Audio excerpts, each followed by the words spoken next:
निकाल लीजिए आप लोग 46 नंबर से प्रश्न, गणित पेडागोजी 11 जनवरी का ही। चलिए प्रश्न कहता है, सुनिए, गणितीय संप्रेषण को कक्षा में डैश के द्वारा बढ़ाया जा सकता है। किसके द्वारा बढ़ा सकते हैं भाई आप लोग? तो फर्स्ट में क्या गलती किया कि नहीं छुए? पाठ्य पुस्तक। बी में क्या गलती किया? परिभाषा। बच्चे को उनके गणितीय विचार को अभिव्यक्त करने की अवसर प्रदान करना। भाई अवसर तो मजेदार होता है। हो गया कल्याण। चलिए अगला प्रश्न। आप कहता क्या है कि यदि P तो Q के लिए सटीक उपयुक्त गणित चिन्ह की पहचान कीजिए। अब इसका P तो Q का पहचान कौन बेटर होगा? P तो Q माने P किसके जैसा? Q के जैसा। P तो Q, तो या वाला तो माने क्या? या वाला चिन्ह जानते हैं आप लोग? हाँ, समीकरण वाला बी वाला ऑप्शन या होता है। तो मतलब या, ठीक है। यदि P तो Q, तो मतलब लिख लीजिए, या वाला चिन्ह कर लीजिए, क्योंकि अब इस प्रकार से प्रश्न पूछेगा तो लिख करके आप या वाला चिन्ह लिख लीजिए, तो वही मार के आइएगा, नहीं तो दूसरा पर जाइएगा तो हाँ तो लिख करके हाँ। चलिए अगला प्रश्न है, मजेदार चीज है, प्रत्येक चीज को पकड़ेंगे, छोटा छोटा चीज को तभी निकलेगा। प्रश्न कहता है, राष्ट्रीय पाठ्यचर्या रूपरेखा 2005 के अनुसार निम्नलिखित में से कौन सा गणितीय कौशल दृश्य अधिगम में अवस्थित नहीं है? नेगेटिव पर जोर देना है। कौन सा नहीं है? देखिए आंकड़ा तो ठीक है भाई, गणित में आंकड़ा चलता है, ठीक है, कि कितना हुआ आंसर आंकड़ा में आएगा। निरूपण होता है, मैंने जोड़ घटाव गुना भाग में निरूपण करना, देख करना तो भाई चलेगा ही, बिना देखे बनेगा का? निगनात्मक विवेचन जो है वो अच्छा नहीं है गणित कौशल के लिए। दृश्य अधिगम बोल रहा है, दृश्य अधिगम, तो इसमें निगनात्मक विवेचन नहीं चलेगा। आगनात्मक रहता तो बेटर जाता। 49 पर आंसर ऐसा पाया गया है कि बहुत से बच्चे को पारंपरिक और व्यावसायिक जैसे कि बाजार, व्यापार क्षेत्र आदि जगहों पर रहते हैं, वे मानसिक परिकलन बहुत आसानी से कर लेते हैं। माने जो बाजार में रहता है वो का आसानी से कर लेता है। तो ये कौशल जो है वह क्या कहलाती है? ए में क्या गलती किया? औपचारिक स्कूल गणित के लिए उपयुक्त नहीं है, ये बात गलत बोल दिया।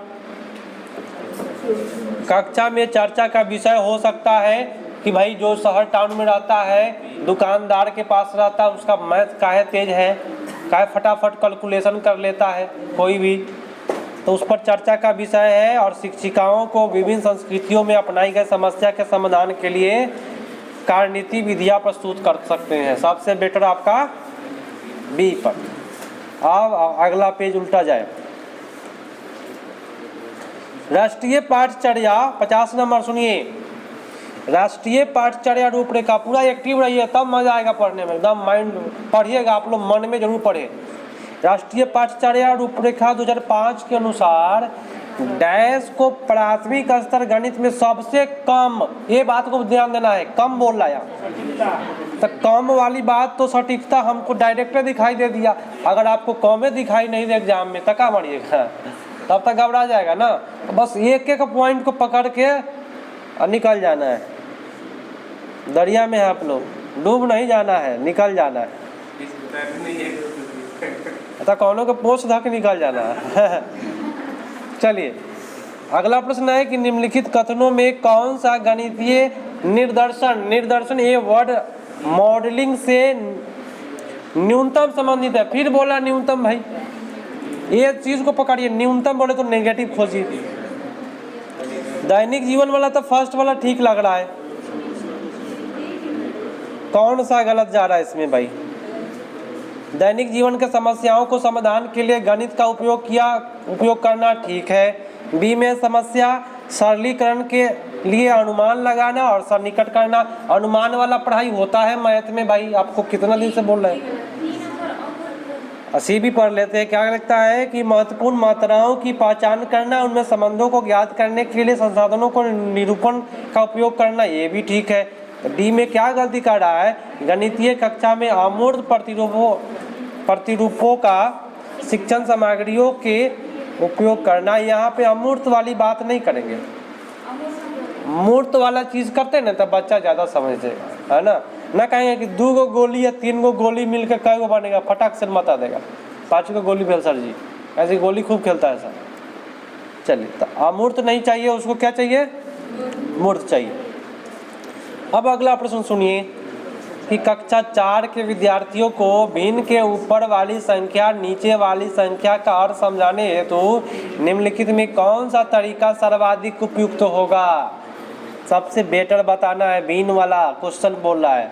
आपका ऑप्शन नंबर ए बोला कि उन्हें यह बताना कि ऊपर वाली संख्या अंश होती है और नीचे वाली संख्या हर। इससे होगा काम, इससे काम नहीं चलेगा। भिन्न के प्रतिरूप जैसे कि वर्गाकार, वृत्ताकार पाई, आयताकार पट्टियाँ उचित हिस्से छायांकित करके, देखिए कभी भी 1 to 5 का जब भी क्वेश्चन देखिएगा ना तो आयताकार बना के 3 को काट देगा, एगो रंग देगा। पढ़े हैं, देखे हैं कभी? तो रंगने वाला उसको बोलते हैं छायांकित, वो जाता है सही, सबसे बेटर। तो भिन्न पढ़ाने का तरीका सबसे बेटर कौन सा, बी वाला। कोई दिक्कत? चलो देखो, एक बुक में दिया होगा, कई नंबर में परिभाषा दिया है। परिभाषा समझने में मदद करना, तो आप मदद कर रहे हैं, कोई परिभाषा बता नहीं रहे उसको कि रट के आना, ठीक है। प्राथमिक स्तर के शिक्षार्थियों को मापन की अवधारणा से परिचित कराने के लिए निम्नलिखित में कौन सा सबसे बेटर है। भाई मापन के बारे में पढ़ाना है, माप के लिए सबसे अच्छा। ए में क्या बोला, गलत। ऐसे क्रियाकलाप आयोजित किए जो परिशुद्ध एवं सटीक हो, ये गलत बोल दिया। बी में परिभाषाएं ज्ञात, परिभाषाएं दीजिए, मतलब जब परिभाषा दीजिएगा तो याद करके आएगा। ऐसे क्रियाकलाप आयोजित कीजिए जिनमें अमान्य तकनीकियों का उपयोग कर वास्तविक जीवन की वस्तु। बहुत बेटर भाई, इससे बेटर कुछ नहीं। डी में गलती कुछ लगा है का, मापनीय स्केल का। चलिए अगला प्रश्न। प्रश्न कहता है, सुनिए, निम्नलिखित में कौन सा गणित में उपचारी शिक्षण से संबंधित सही है। उपचार वाला बताना है, बस एक एक पॉइंट पकड़ना है। ये प्रश्न पूछ रहा है उपचार के लिए कौन सा अच्छा होगा। तो उपचार कब होगा भाई, पहले ए को देखे। ए में क्या गलती किया, यह गणित की कक्षा में प्रतिभाशाली बच्चों को पहचानने में सहायता करेगा। आप केवल प्रतिभाशाली को करिएगा तो प्रतिभाशाली का क्या उपचार होगा भाई, उपचार तो होगा जो कमजोर है उसका। ये गलत हुआ। बी में क्या गलती है, यह बच्चे को प्रयोगात्मक परीक्षण में, तो यहाँ पे लिखा हुआ है प्रतियोगात्मक परीक्षणों में उत्कृष्ट। हाँ, ये आपका गलत हो गया। और सी में क्या गलती है, केवल डी वाला सबसे बेटर। या गणित अधिगम में आने वाली कठिनाई को दूर करने के लिए किया जाता है। माने उपचार क्या होता है भाई, तो कठिनाई को दूर करने के लिए होता है, त्रुटि को दूर करने के लिए उपचार किया जाता है। डी आपका ऑप्शन सही। नेक्स्ट प्रश्न पर आ जाइए। देखिए सबसे हार्ड जो सेशन था वह 11 जनवरी वाला हुआ था। मेरे यहाँ से एक आदमी 11 जनवरी में फेल किए हैं और एक आदमी पास कर गए। तो इसका जो था ना संस्कृत सबसे हार्ड पूछा था, समझे, 11 जनवरी का। तो उसको भी भाई देखा जाएगा, एक दिन पूरा योजना बना करके संस्कृत का ऑपरेशन किया जाएगा। चलिए प्रश्न है, प्राथमिक स्तर पर गणित की पाठ्य पुस्तक का निम्नलिखित में से कौन सा एक सर्वाधिक उपयुक्त एवं महत्वपूर्ण लक्षण है। कौन सा बेटर लक्षण है भाई पाठ्य पुस्तकों का, महत्वपूर्ण लक्षण। आपका फर्स्ट में उत्तर दिया है, क्या गलती किया है, अधिक वाला वर्ड लिख करके वो गलत कर दिया है। बी में क्या है, यह रंगीन बिरंगी आकर्षण रूप में अभिकल्पित होनी चाहिए। रंग बिरंगी जो होता है ना वो सही नहीं जाएगा। सी में क्या कैसा होना चाहिए, सैद्धांतिक एवं सिद्धांत वाला आपका ऑप्शन नहीं चलेगा प्राथमिक विद्यालय में। तो गणितीय अवधारणाओं को प्रस्तुत करने के लिए संदर्भात्मक उदाहरण एवं क्रियाकलाप पर अधिक, सबसे बेटर संदर्भ वाला आप लोग करके आइएगा, बहुत हिट होता है। अगला है कि गणित की कक्षा में किसी विद्यार्थियों के निष्पादन का मूल्यांकन किस पर आधारित नहीं है, एकदम नहीं वाला बताना, कंठस्थ वाली बात, बी पर चला गया है डायरेक्ट, कोई दिक्कत नहीं, नेगेटिव तो भाई डायरेक्ट नेगेटिव, रटने की क्षमता पर, सीटेट में रटने से होगा नहीं। अगला प्रश्न कहता है कि राष्ट्रीय पाठ्यचर्या रूपरेखा 2005 के अनुसार प्राथमिक स्तर पर निम्नलिखित में कौन सा उद्देश्य गणितीय शिक्षा हेतु उच्च उद्देश्य माना गया है। उच्च उद्देश्य कौन सा होगा? फर्स्ट में क्या भाई गलत हो गया, संख्यात्मक कौशल, भाई ये उच्च उद्देश्य नहीं है। बी में क्या है भाई, बच्चों को परिकलन कौशल में दक्ष करना, केवल परिकलन में करिएगा, तो ये आपका गलत हो गया, दक्ष वाली बात। सबसे बेटर सी, विचारों की स्पष्टता और तर्कपूर्ण गणितीय चिंतन का विकास करना, सी सही जा रहा है ना। तो आपका डी में गलती क्या किया, प्रतियोगात्मक परीक्षा, यही हमको बोलने में दिक्कत हो रहा है ना, प्रतियोगात्मक, हाँ हाँ हो जाएगा बोल लेंगे हम। थोड़ा सा स्पीड में बोलने के चक्कर में आदमी घबरा जाता है। अगला प्रश्न है, कक्षा के 50% विद्यार्थियों ने गणित में एक विषय नहीं समझा, माने आप पढ़ाए और आपका बच्चा 50% नहीं समझा। निम्नलिखित में कौन सी विषय के अधिगम में बच्चों की सहायता करने का उपयुक्त विधि एवं कार्य नीति नहीं है। अब लीजिएगा, इतना बढ़िया प्रश्न पूछा, नेगेटिव में लेके धकेल दिया इसको, कौन सा नहीं है? 58 का बताए, विभिन्न उदाहरणों के साथ दोहराना, तो अच्छा विभिन्न उदाहरण के साथ दोहराना। अच्छा सुनिए ना, हमारी बात सुनिए, बच्चा को जब समझ में नहीं आया है तब विभिन्न उदाहरण के साथ जब दोहराएंगे तो अच्छा होगा ना। समझ में नहीं आया है बच्चा को, 50% बच्चा को समझ नहीं आ रहा है, तो आप दोहराने वाला काम करेंगे तब ठीक होगा। दोहराना गलत होगा, लेकिन हमारी बात समझिए, लिखा है कि 50% विद्यार्थी को समझ में नहीं आया है, तब दोहराइएगा कि नहीं दोहराइएगा, डबल करना पड़ेगा। और बी में है कि विषय संबंधी सामूहिक कार्य में बच्चों को संलग्न करना, ये भी सही है। तो नेगेटिव कौन जा रहा है भाई, सी नंबर, बच्चे को अधिक संख्या में विषय संबंधित समान प्रकार की समस्याओं को हल करने के लिए, एक एक समान तक गलत हो जाएगा, तो उसमें बच्चा ऊब जाएगा कि सर जी एक चीज़ पढ़ा रहे हैं, ये आपका बच्चा ऊब जाएगा, गलत हो जाएगा, यही हो जाएगा उत्तर। ठीक है, आगे बढ़े। 59 कहता है, पूरे ध्यान से समझिएगा इसको, कि राष्ट्रीय पाठ्यचर्या रूपरेखा 2005 के अनुसार निम्नलिखित में से कौन सा क्रियाकलाप एक रचनात्मक कक्षा पर आधारित है। रचनात्मक सबसे बेटर वर्ड होता है, मैंने निर्माणकार वाला आपका होगा, निर्माण वाला, बी वाला जा रहा है आप लोग का।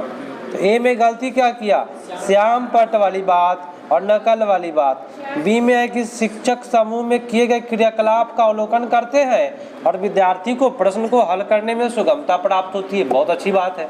और तो सी में बताइए गलती क्या किया, सूत्र भी दे रहा है, उसको चार्ट पेपर भी दे रहा है, भाई ये भी गलत हुआ।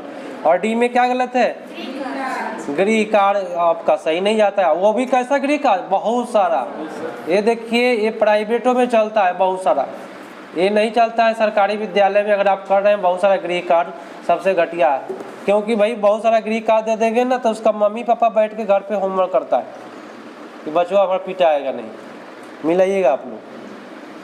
इसलिए सीटेट तैयारियां कर रहे हैं, इस बात पर ध्यान दीजिएगा, टीचर बनिएगा तो, या आप लोग जहाँ भी है बहुत सारा नहीं, लिमिट होना चाहिए कोई भी चीज़ का। निम्नलिखित में कौन सा प्राथमिक स्तर के अधिगमकर्ताओं में वृत्त की अवधारणा के विकास से संबंधित नहीं है? कौन सा नहीं होगा भाई, अपने परिवेश में वृत्ताकार वस्तुओं को पहचानना, ये तो ठीक है।